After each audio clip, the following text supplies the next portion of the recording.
तो दोस्तों आज हम ट्रिग्नोमेट्री के इन फंक्शनों को समझेंगे कि sine 90 minus theta cos theta क्यों होता है, cot 90 minus theta tan theta क्यों होता है और cosec 90 minus theta sec theta क्यों होता है।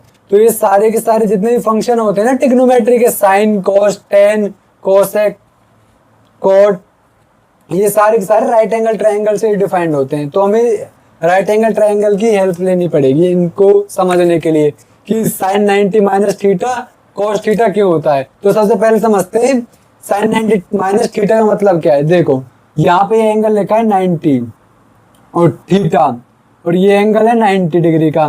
तो एक राइट एंगल ट्रायंगल के टोटल एंगलों का सम कितना होता है, तो वो होता है 180 डिग्री।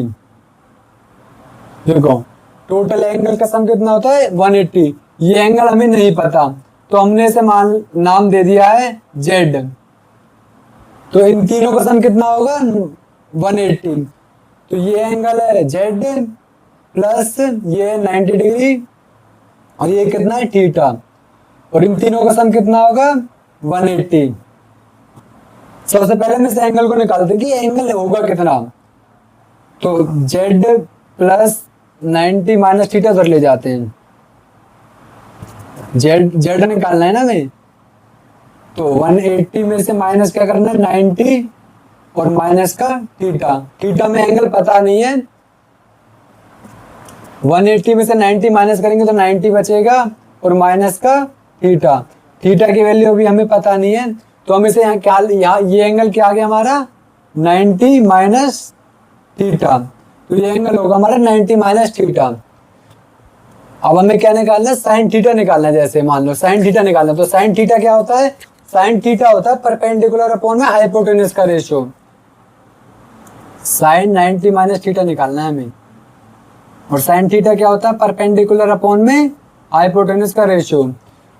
परपेंडिकुलर क्या होता है, परपेंडिकुलर होता है जो एंगल हम ले रहे हैं ना, जैसे हमने 90 माइनस थीटा लिया एंगल तो इसके सामने वाला होता है परपेंडिकुलर, यानी कि इस एंगल के हिसाब से ये वाला हो गया परपेंडिकुलर, यानी कि BC, ये वाली लाइन हो गई परपेंडिकुलर, BC हो गई परपेंडिकुलर।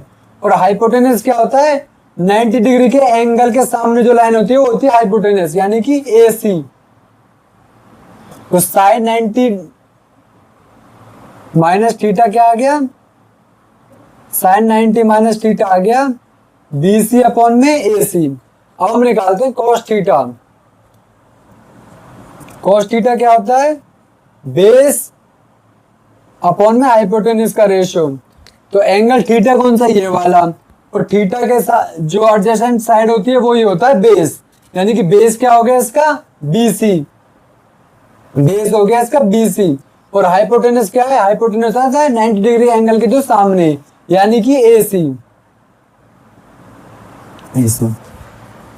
तो दोनों का रिजल्ट देखो अब सेम आ रहा है, यहाँ भी BC अपॉन में AC आ रहा है और यहाँ भी साइन 90 माइनस थीटा का रिजल्ट भी BC अपॉन में AC आ रहा है।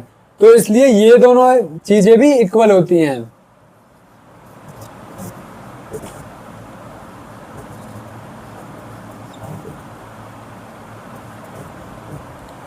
क्योंकि इनका रिजल्ट भी इक्वल सेम आया है तो यानी कि ये दोनों चीजें इक्वल हैं।